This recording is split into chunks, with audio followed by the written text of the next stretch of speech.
Frank Rock once again, House of Orange Sports Channel coming at you just as I got done wrapping up the Lady Vols video about Kim Caldwell hiring her first two assistants on staff. News had broken during that time that Tennessee has received their first commitment from the transfer portal.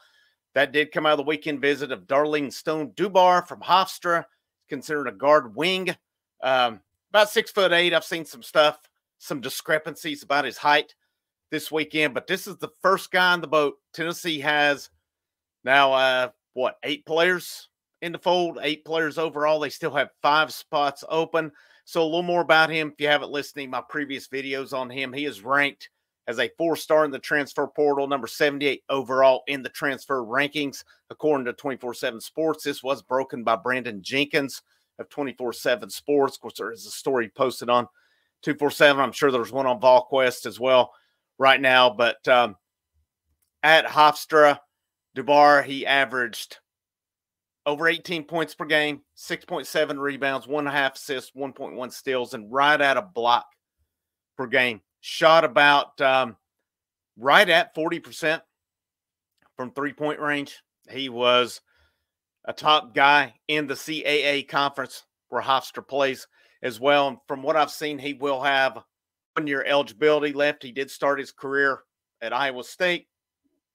He is from Charlotte, North Carolina, transferred up to Hofstra from 2 years, and now he comes to Tennessee to hopefully, everything goes as planned and he finishes out his career here. So with Tennessee needing to fill multiple spots, this is a really good start for them. A guy who can score, a guy who it seems like can create his shot, who can do a little bit of, numerous things.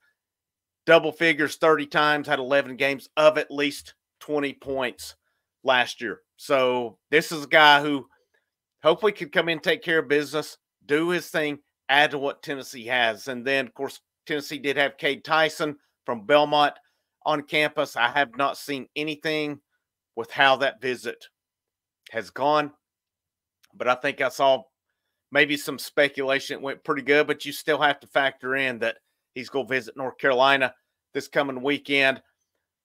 Does it come down to NIL? I don't know. I don't know what Tennessee's war chest is, and we keep talking about the NIL money in Knoxville. Is it good? Is it not? Or are they just getting outbid? Or what's going on there? I don't know the whole story with it. I don't know if it's just they don't have the money. I don't know why they would not at a school that size with some of the boosters and stuff. But, there's always that discrepancy. Who knows what to believe on that, to be honest with you. And maybe that's something I have to think that Spire works with the coaching staff on what happens. And, if they give the go-ahead for it and Spire has the money, I don't think that's probably an issue. But again, a lot of speculation, or maybe some people in the know on that who can explain it a whole lot better than I can. But Dubar's in the fold. Hopefully, Tennessee blew Cade Tyson away. We'll see what it comes down to get him in, as that would be a big pickup as well. One of, if not the best shooter in the portal. And then, where does Tennessee go from there? I made that video about big man from Charlotte, Igor Milicic Jr., who will be in tomorrow. He visited Nebraska this past weekend. He's supposed to visit Baylor as well. I've seen a guard from Ohio State, Roddy Gale Jr. Seems like Tennessee's involved there as well. And, I'm just kind of curious to see where it goes with that. Does he visit?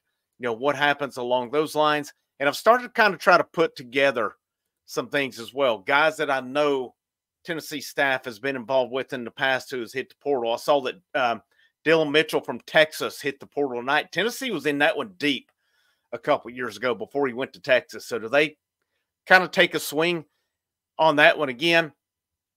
Cam Scott from Lexington, South Carolina, he was committed. He was signed with Texas. I saw he got out his letter of intent.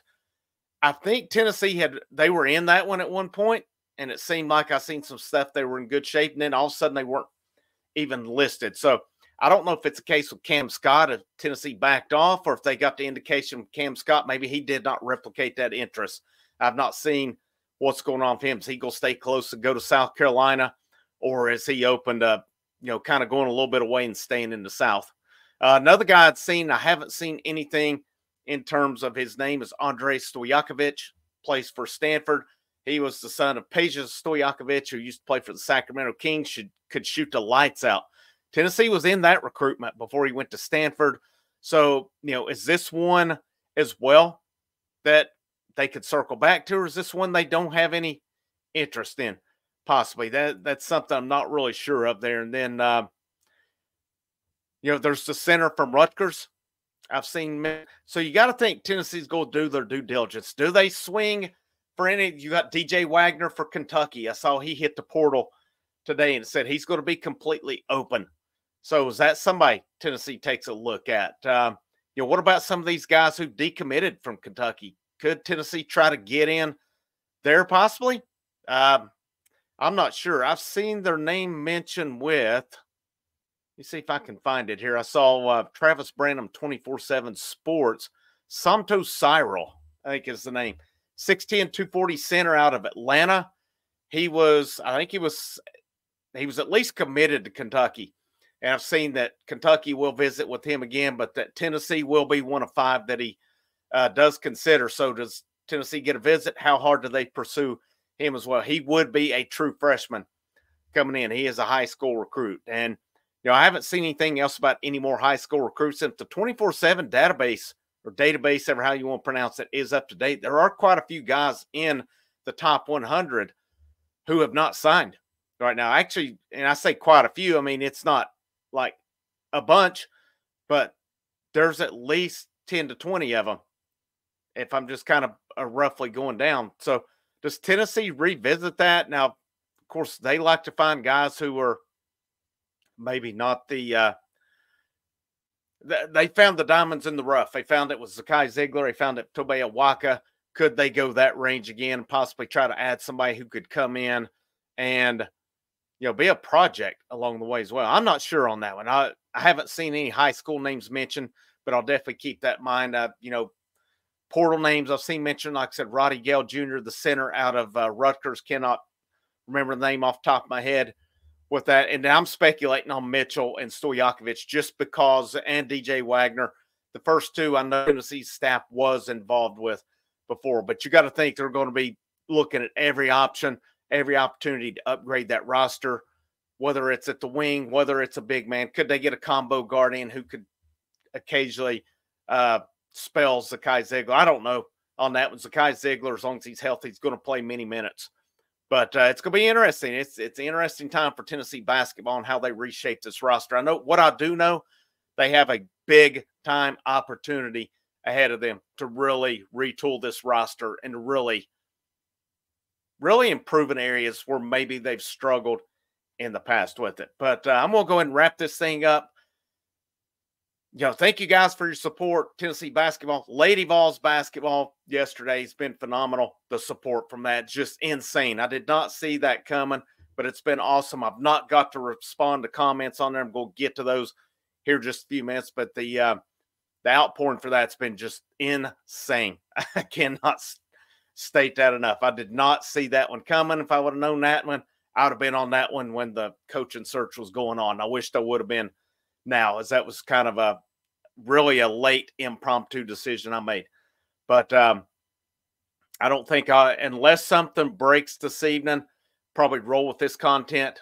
The Kim Caldwell hires her 2 staff members today, and now Dubar committing to Tennessee. But if something breaks on one of those tonight or something, I'll definitely fire it up and record something later on. I'll try to get into tomorrow my post-spring previews or recaps with the running backs. Of course, Tennessee baseball plays tomorrow night. I have a post-game recap of that as well. But, as always, thank you guys so much for your support. Make sure you like, that you share this thing. And if you like the content I'm bringing, hit that subscribe button. It is free. There is no cost for that. But last but not least, as always, my name's Frank Rock. This is the House of Orange Sports Channel. In the words of myself, go Vols.